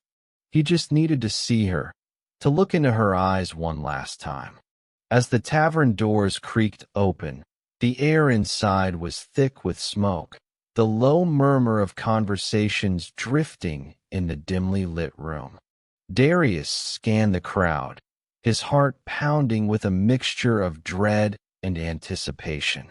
There, in the far corner, sitting alone, was Kalya. She hadn't changed, still the same sharp eyes, the same calculating gaze. But now, in the flickering candlelight, she seemed more vulnerable, more human.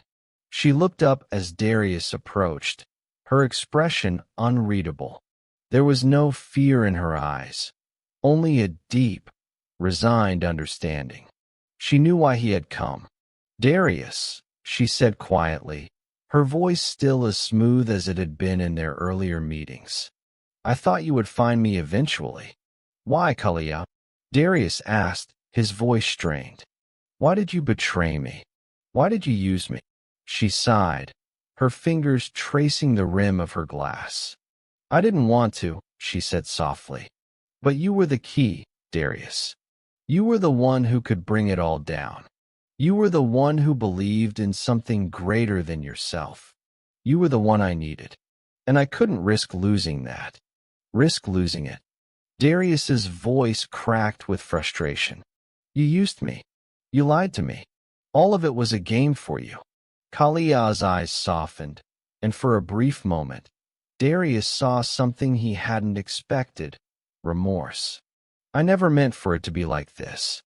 You were never supposed to get hurt. But I've spent my life playing a game, Darius. A game that had no room for honesty. I knew that if I wanted to win, I had to use everything at my disposal. And I used you. I'm sorry for that." The words hit Darius harder than any blade could. He had spent so much time holding on to the hope that there had been something real between them, something pure.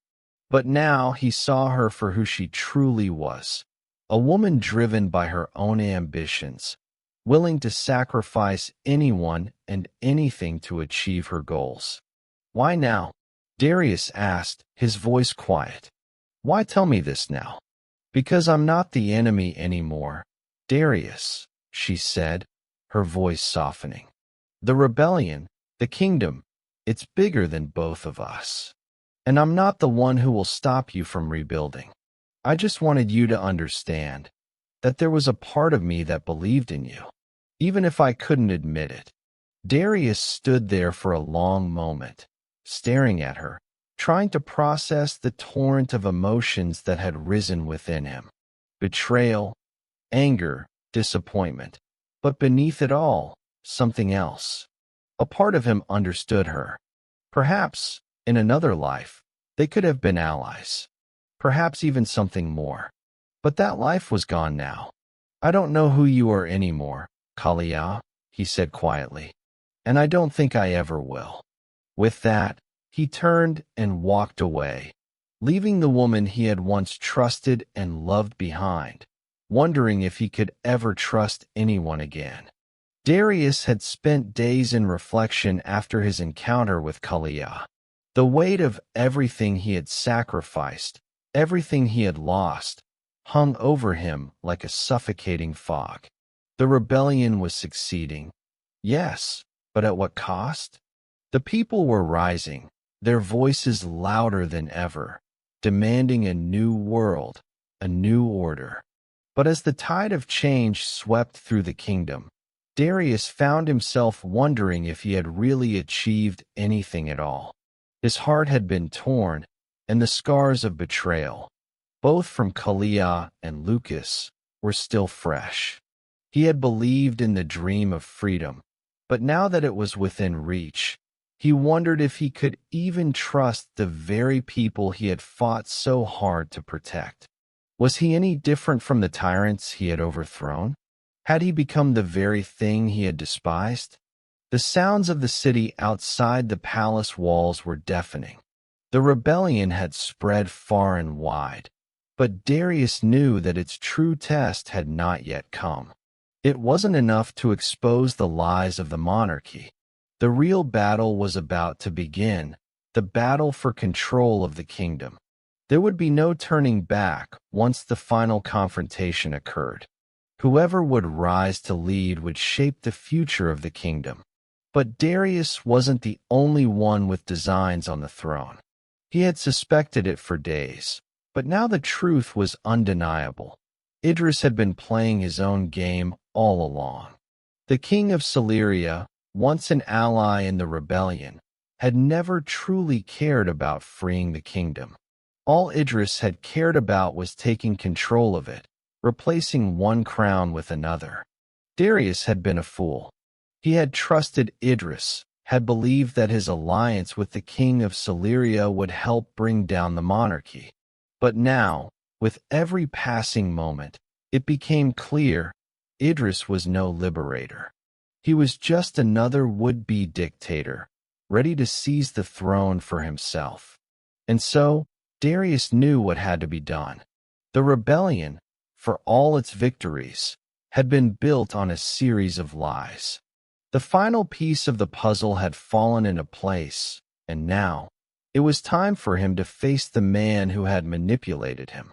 Tonight, the end of the rebellion would come. The revolution would either succeed or fail in the grand hall of the palace, where the last remnants of power would gather to decide the future of the kingdom.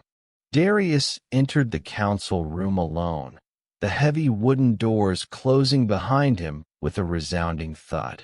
The sound echoed in the vast, empty space, a chilling reminder of how much had been lost.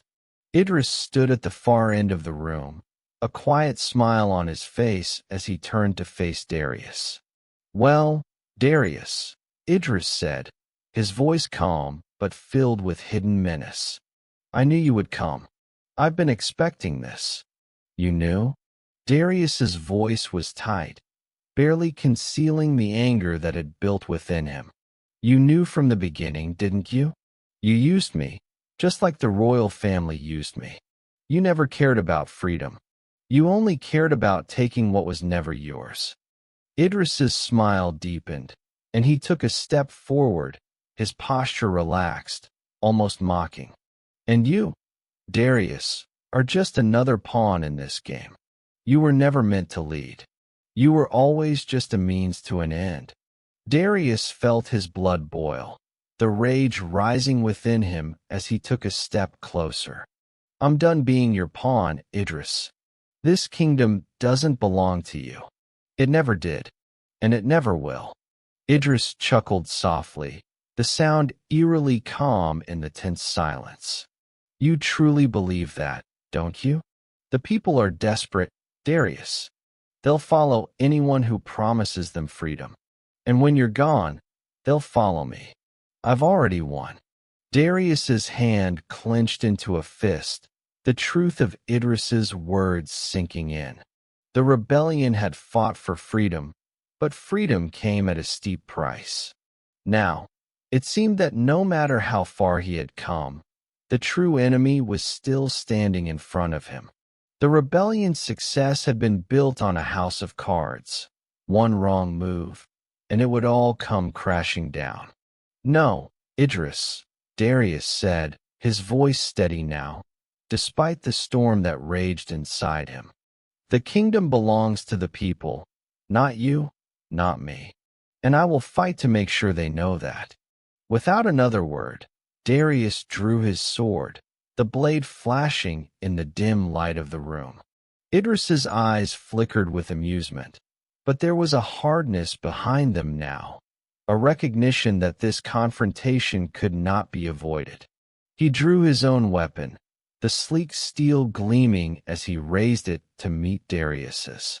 The room filled with the sound of clashing metal as they circled each other, their swords meeting in a flurry of strikes. Darius's mind was sharp, his movements swift, but Idris was no slouch. He was a skilled fighter, his every move calculated, his every parry designed to break Darius's resolve. For what felt like hours, the two men fought, each one pushing the other to the limits of their strength and skill. The air crackled with tension, each strike and block reverberating like a drumbeat in the silent, cold room. And then, in the blink of an eye, Darius saw his opening. Idris's guard faltered for just a second, and Darius seized the moment. With a swift motion, he disarmed the king of Celeria, sending the sword clattering to the floor. Darius's blade was at Idris's throat in an instant. "It's over, Idris," Darius said, his voice low and controlled. "Your reign ends here." Idris looked up at him, the arrogance fading from his expression as he understood the finality of Darius's words. "You think you've won?" he sneered, blood trickling from a cut along his cheek. "You're just another tyrant in a different guise. The people will never be free." "The people will be free," Darius said, his voice unwavering. "And they'll decide their future, not you. Not me. This is their kingdom, their world now, not yours." With one final, decisive move, Darius pressed the point of his sword into Idris's chest, the tip hovering just above his heart. "Go," Darius said, his eyes cold. "Leave, and never return." Idris didn't resist, and with one last look of contempt, he turned and fled, his footsteps echoing down the hall. Darius watched him go, his heart still pounding, but the storm inside him had passed. The kingdom was now his to shape, but it would not be shaped by power or vengeance. It would be built by the people. And with that, the final confrontation had ended. The palace, once a towering symbol of unchecked power, was now silent. The dust of battle had settled, and the last echoes of clashing swords faded into the walls that had borne witness to centuries of rule. But the silence was far from peaceful. It was the silence that comes after the storm, the quiet that follows the unraveling of a world built on lies and manipulation. The rebellion had torn down the monarchy, but the real work, the true reckoning, was just beginning. Darius stood in the center of the grand hall, his eyes scanning the broken remains of the throne room. The royal banners, once symbols of a kingdom's glory, now hung tattered and torn from the walls. The floor was littered with the remnants of the battle, broken armor, shattered weapons, and the final remains of a regime that had crumbled beneath its own weight. The weight of his decisions hung heavily on him. He had led them here. He had fought for freedom, but as he looked around, he couldn't shake the feeling that he had destroyed everything. The people had wanted change. The kingdom had needed a new beginning. But what if the cost of that change had been too great? What if they had merely traded one form of tyranny for another? Darius shook the thoughts from his mind. There was no room for doubt now. The rebellion was over. The monarchy had fallen. But the kingdom, the real work of rebuilding the kingdom, was just beginning. He turned to find Yerrick standing behind him, his eyes filled with the weight of their shared struggle. The former soldier was now a leader among the rebels, and his presence was a reminder of how far they had come. Yet, there was no joy in Jarek's face, no triumph. Only the grim realization of what lay ahead. "You did it," Yerrick said quietly. "It's over. The monarchy's gone." Darius nodded, but said nothing. The words were hollow. It was over, yes. But at what cost? Yerrick continued, his tone almost hesitant. "What now? We've won, but now we have to rebuild. The people will need leadership. They'll need direction." Darius felt a pang in his chest. He had never wanted power.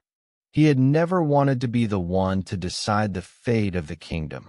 But now, it was clear that the people were looking to him, expecting him to lead them into a new future. And the weight of that responsibility felt unbearable. "I never wanted this, Yerrick," Darius said, his voice strained. "I never wanted to be the one to lead them. I wanted to expose the truth, to tear down the lies. But now I'm the one they're looking to." "You're the one they need, Darius," Yerrick replied, his voice firm. "You're the one who's led them this far. You're the one who exposed the corruption and the lies. The people trust you. They believe in you." Darius looked out over the room, the echoes of battle still lingering in the air. The rebellion had fought for freedom, but the cost of that freedom was more than he had anticipated. He had torn down the monarchy, but now the real fight would be to rebuild what had been destroyed. "We can't let the same mistakes happen again," Darius said, his voice heavy with determination. "We can't let this kingdom become another place where power is hoarded by the few and the people are left to suffer. We need to create a new way, a way where the people have a say, where their voices are heard."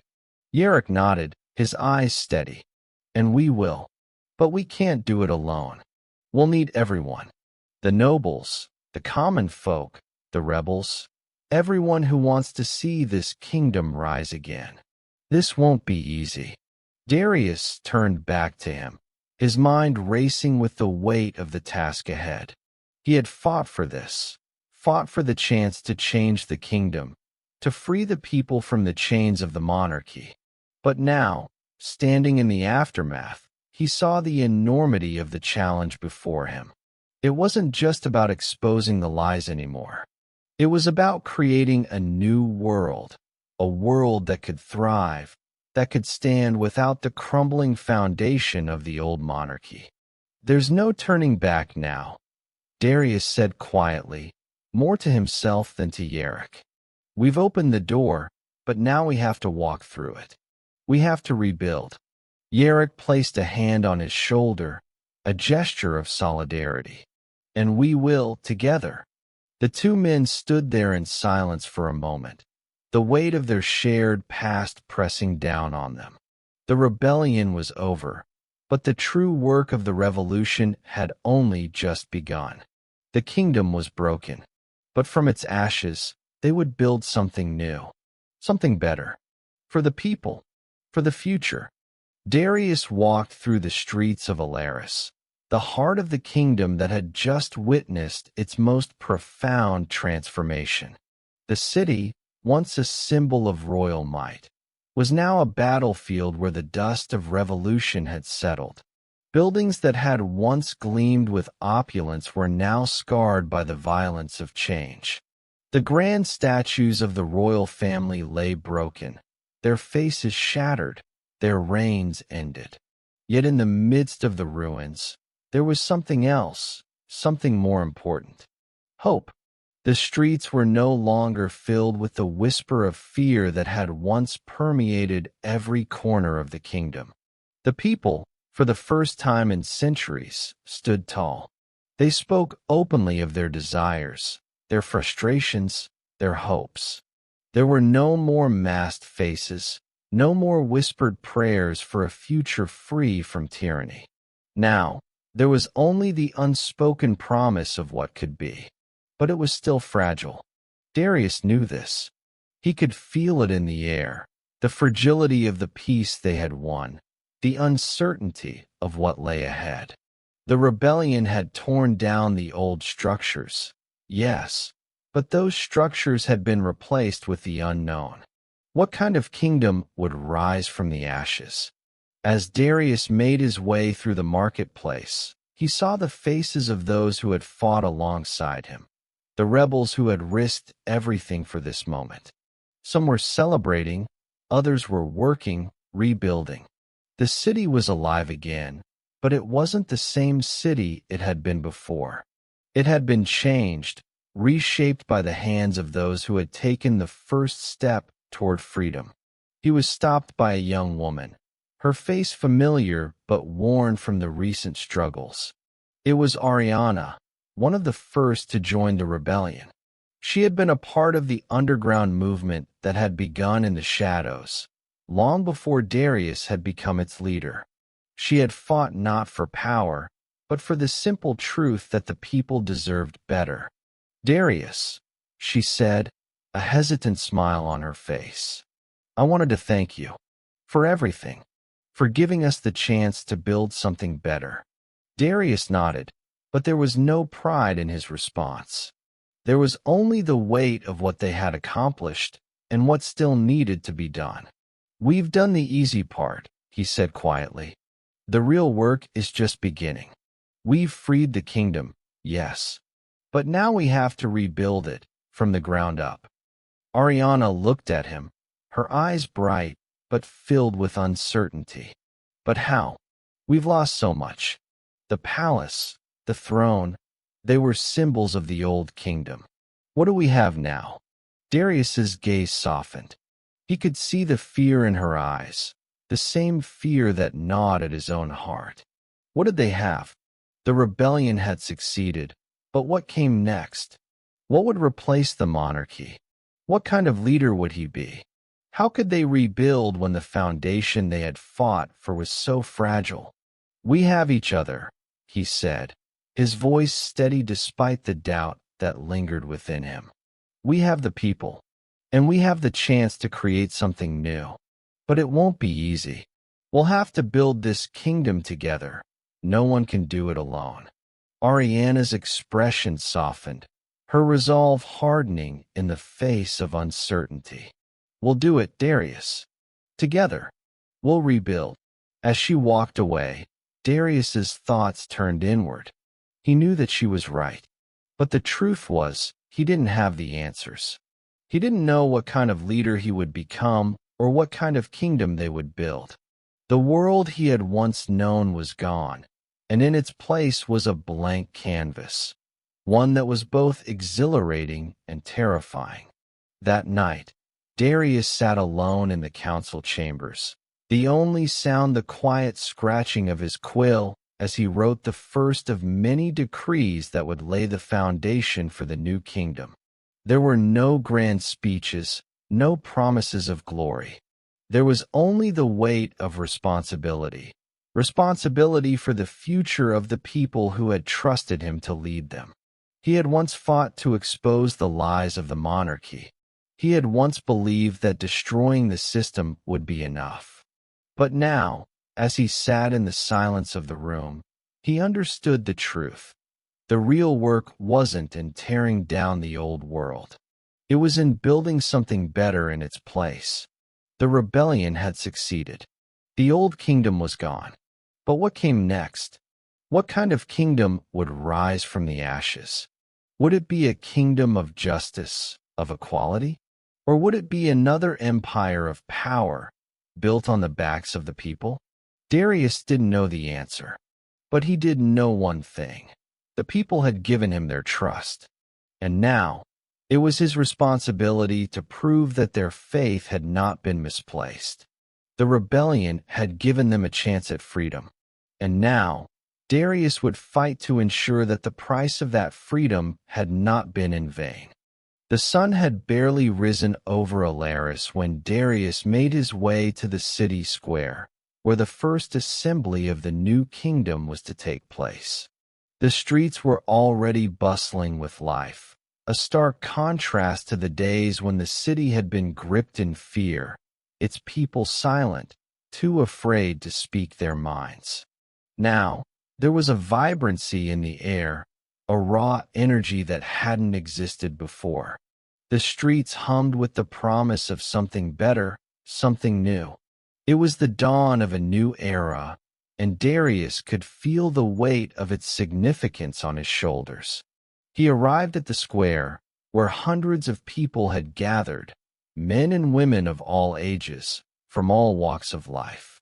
Rebels who had fought alongside him, peasants who had lived under the yoke of the old regime, merchants, teachers, farmers.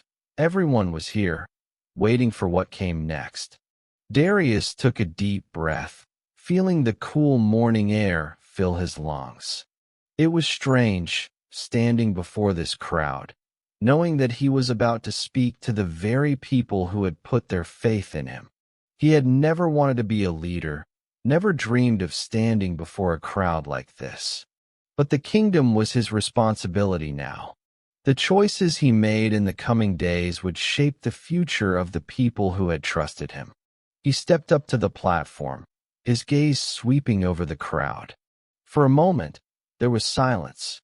The people waited, and Darius realized that the quiet was not just an expectation for his words, but also a reflection of their uncertainty. They didn't know what kind of future awaited them. They didn't know if they had truly been freed or if they were simply trading one master for another. People of Alaris, Darius began, his voice steady but heavy with emotion. We have fought for a future without fear, a future where your voices will be heard, where justice will not be a privilege for the few, but a right for all. The crowd stirred, some nodding, some exchanging glances. Darius could feel the energy shift, but he knew that words alone would not be enough. They needed more than speeches, they needed action. They needed to know that this new world wasn't just built on promises, but on real change. We have torn down the old kingdom, he continued. We have exposed its lies, its corruption, and its brutality. But that was just the beginning. The real work begins now. The work of rebuilding. The work of creating a kingdom that belongs to you, to every man, woman, and child who has lived under the shadow of power for far too long. He paused, letting his words sink in, his eyes meeting the faces in the crowd. The monarchy is gone, but that does not mean we have won freedom just by its fall. We must build something new, a kingdom where the people have power, a kingdom where you, not the few, will decide your future, a kingdom of justice, of equality, of liberty. Darius felt his heart racing as the crowd shifted again. The words seemed to resonate with them, but doubt was still there, hanging in the air like a cloud. Could they really trust him? Could they trust this new kingdom to be everything he promised? I won't lie to you, he said, his voice growing firmer. This will not be easy. There will be challenges. There will be those who wish to take back what they have lost. There will be those who will seek to manipulate us, to control us. But we are stronger than that. Together, we will create a world where the people hold the power. Together, we will rebuild this kingdom, not as a new monarchy, but as a true democracy, where your voices, your decisions, your lives matter. The crowd fell silent again, and for a moment, Darius feared he had overstepped, feared that the magnitude of what he had said was too much for them to bear. But then, something changed. A murmur started at the back of the crowd, a ripple of movement that spread like wildfire. Slowly, the people began to clap, first quietly, then louder, until the sound filled the square like thunder. The applause was not for him, Darius realized. It was for themselves. For the first time in their lives, they had the power to shape their own future. Darius's heart swelled with a mixture of pride and fear. He had just made a promise to these people, a promise that could very well break him. But there was no going back now. He was the symbol of this new world. The people had put their faith in him, and now it was time to prove that faith was not misplaced. Together, Darius said, his voice strong and resolute, "We will rebuild. Together, we will rise from the ashes of the old kingdom and create a future worthy of all who fought for it." The applause grew even louder, the sound echoing through the streets of Alaris, through the kingdom that had been torn down and now, slowly, was beginning to rise again. The days following Darius's speech in the city square were a whirlwind of activity. The people, once divided by fear and suspicion, had begun to unite under a common banner, the promise of a better future. The streets of Alaris were no longer a place of whispers and shadows. They were alive with the energy of hope, of possibility. But despite the growing sense of optimism, Darius couldn't shake the feeling that the hardest part of the rebellion was still ahead. The people were hungry for change, and for the first time in a long time, they were empowered. But there were many who still clung to the remnants of the old world. The nobles, the former guards, the power brokers who had once controlled the kingdom from behind closed doors, they would not give up easily. Darius knew that if they were to succeed, the truth of the past had to be brought to light for all to see. And so, with the full weight of the kingdom's future on his shoulders, Darius summoned a gathering of the people. It was time to reveal the full scope of the lies that had held them captive for so long. The Grand Hall, now repurposed as a place for the people to meet and discuss their future, was packed with citizens, rebels, farmers, artisans, and merchants, all waiting to hear what Darius had to say. The air was thick with anticipation, and the once ornate room now felt like a temple of truth. The banners of rebellion, once a symbol of resistance, now adorned the walls, and the faint scent of fresh ink and paper filled the room as new decrees and laws were being written in the hope of rebuilding a fairer world. Darius stepped forward, the weight of the moment pressing on him. He had exposed the corruption of the monarchy. He had led the charge against the royal family. But now he had to confront the truth in its rawest form. The room fell silent as Darius raised his hand, signaling for attention. His voice was steady, but there was an undercurrent of urgency beneath it. "The monarchy is no more," he began. "The lies we were fed, the illusions we were made to believe, have all been shattered. But there is one truth that remains, one truth that we must face in order to move forward."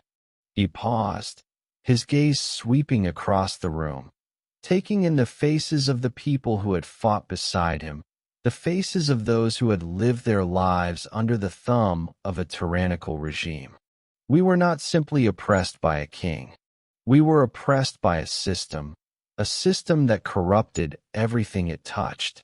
The monarchy was not just a family. It was a dynasty built on blood, deceit, and manipulation. And for far too long, we were blinded by the illusion of their power.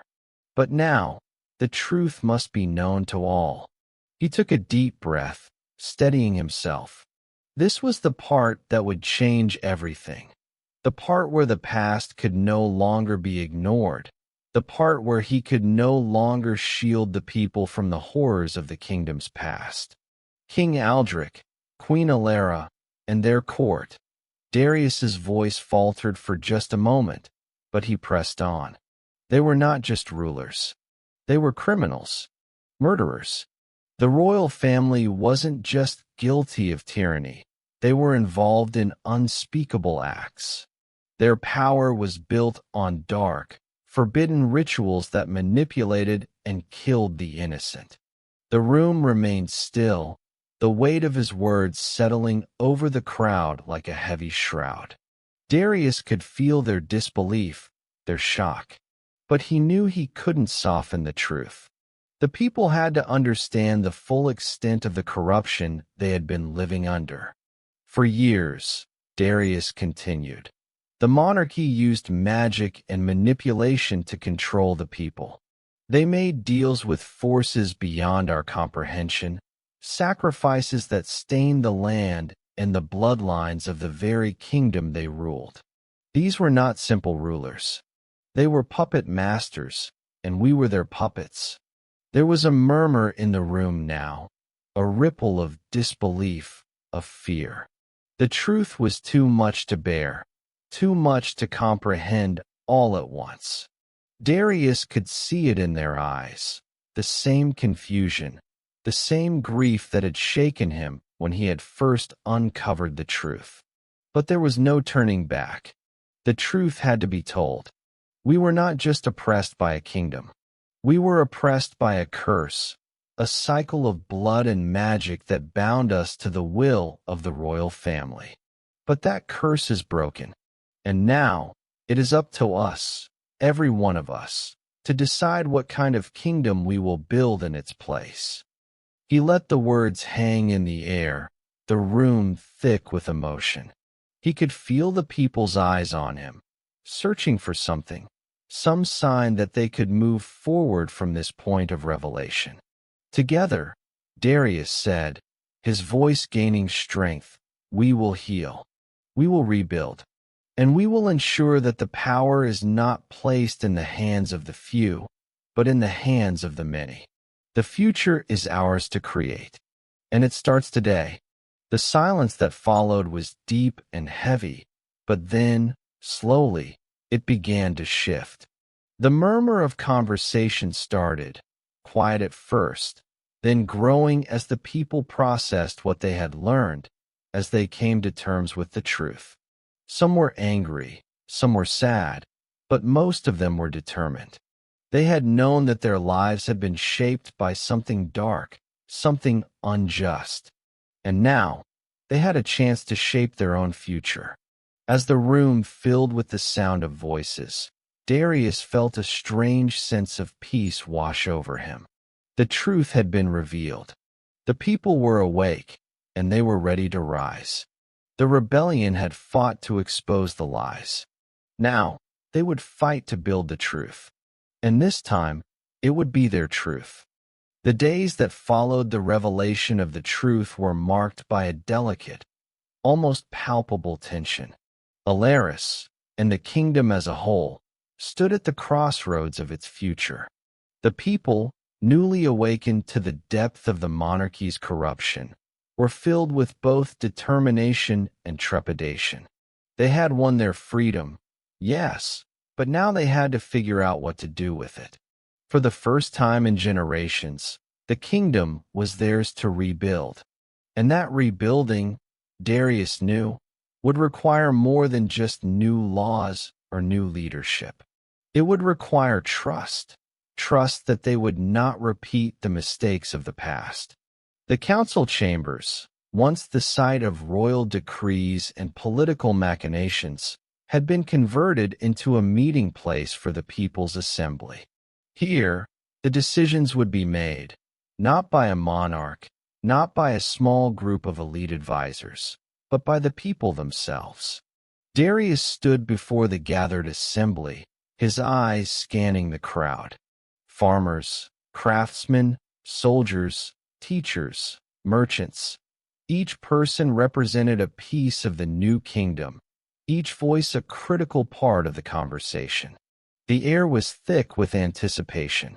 It was time to begin the work of shaping the future, but Darius couldn't shake the weight on his shoulders. The speeches, the debates, the grand ideas of freedom, they were all vital. But what about the simple, painful work that would take years? The healing, the reconciliation, the forgiveness. He could see it in the faces of the people. So much hope, yes, but also so much fear. They didn't know if they could truly trust the promise of a better future. And neither did he. "We have been given an incredible gift," Darius began, his voice steady, yet weighed with the solemnity of the moment. "The gift of freedom. But freedom is not just a word, it is a responsibility. A responsibility we must all share. The monarchy has fallen, but we must now ensure that the kingdom we build is built on principles of justice, equality, and, most importantly, trust." He paused, letting the weight of his words settle in the room. "We will not follow the path of the old kingdom. The old kingdom that was ruled by the crown of lies.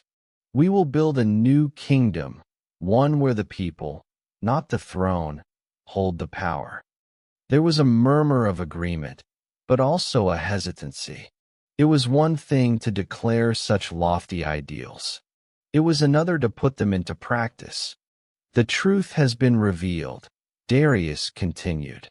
"The monarchy used its power to control, to manipulate, and to crush the very lives it swore to protect.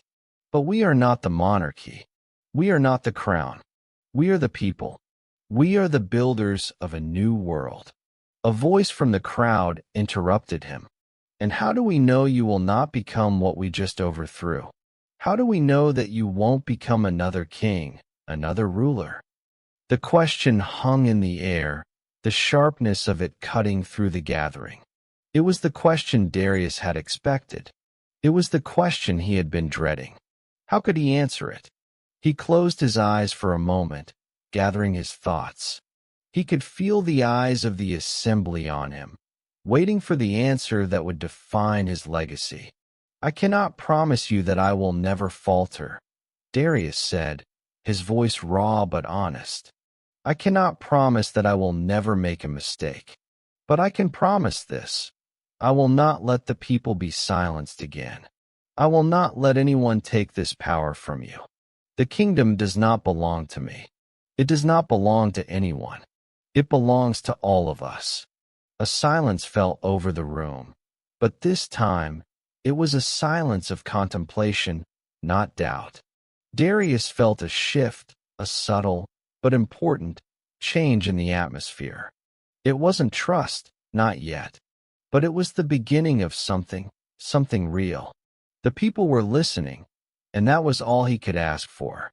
Over the next few days, the assembly worked tirelessly, discussing the future of the kingdom. Laws were written, agreements were made, and the structure of the new government began to take shape. It wasn't easy. There were disagreements, there were doubts, and there were moments when it seemed as though the weight of rebuilding would crush them all. But through it all, Darius kept his focus on one thing: unity. The kingdom could not be rebuilt on division, on fear, on the politics of the old world. It had to be rebuilt on cooperation, on compromise, on shared responsibility. The days turned into weeks, and the weeks into months. The kingdom began to heal. Slowly, but surely, the wounds of the past started to close, replaced by the determination of a people who had been given a chance to forge their own future. The new council that governed the land was made up of representatives from every class, from every walk of life. No longer were the voices of the common people drowned out by the elite. Now they had a say. Now they were heard. Darius watched all of this unfold, knowing that the work was far from over. The kingdom was not yet whole. There would be setbacks, challenges, and moments of doubt. But for the first time in his life, he felt a glimmer of hope, not for himself, but for the people. He had fought for their freedom, and now they were fighting for their future. As the sun set over Alaris one evening, Darius stood on the balcony of the palace, gazing out over the city. The kingdom was still in its infancy, still fragile. but it was theirs. It was no longer the kingdom of the crown. It was the kingdom of the people, and that was a legacy worth fighting for.